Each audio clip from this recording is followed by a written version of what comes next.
नमस्कार मंडळी.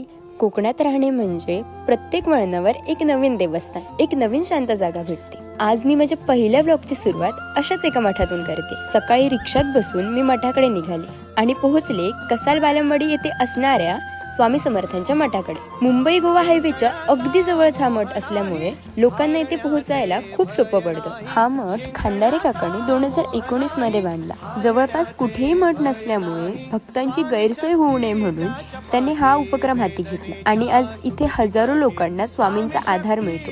आणि खास म्हणजे मठ 24 तास उघडा असतो. या कसालगावचा रहिवासी आहे. माझं नाव श्रीकृष्ण जयराम खांदारे. तर मी स्वामी समर्थ माझ्या स्वखर्चाने बांधकाम केलंय.